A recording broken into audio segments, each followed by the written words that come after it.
Hello বন্ধুরা, আমি সঙ্গীতা আবারও চলে এলাম একটা নতুন রান্নার ভিডিও নিয়ে। আজকে তোমাদের দেখাবো ঝিঙে চিংড়ি।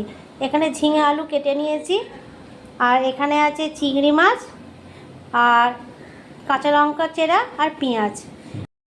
আপনারা তো অনেকেই পটল চিংড়ি, ঢ্যাঁড়স দিয়ে চিংড়ি খেয়েছেন, কিন্তু এই ঝিঙে চিংড়িটা খাবেন, খুবই ভালো লাগবে।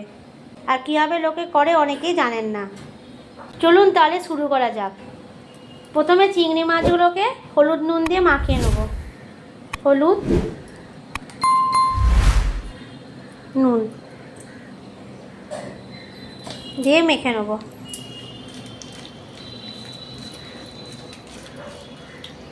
এবার কড়াই বসিয়ে গ্যাসটাকে জ্বালিয়ে নেব। চিংড়ি মাছ ভাজবো, তার জন্য অল্প করে তেল দেবো।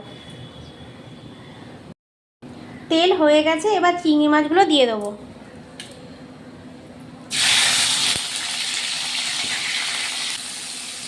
এবার নেড়ে নেব।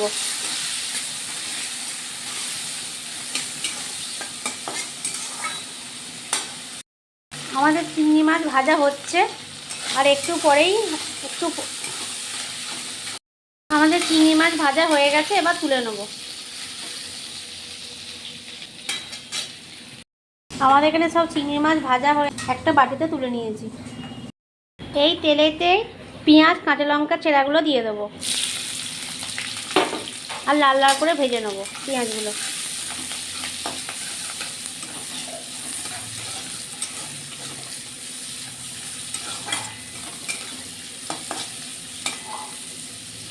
আর সামান্য নুন দিয়ে দেবো পেঁয়াজের ওপর, যাতে পেঁয়াজগুলো ভালো করে গলে যায়। ভেজে নেবো।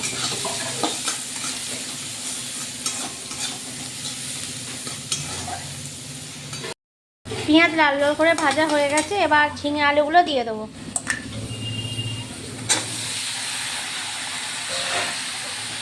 দিয়ে নেড়ে নেবো।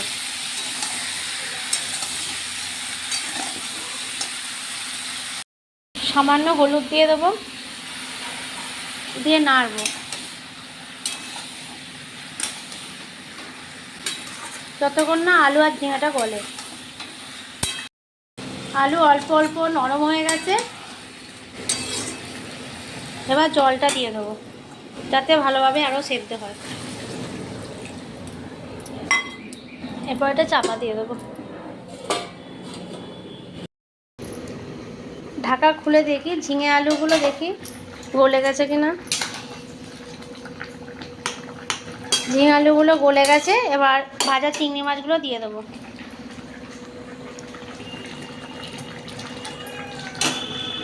দিয়ে নেড়ে নেবো।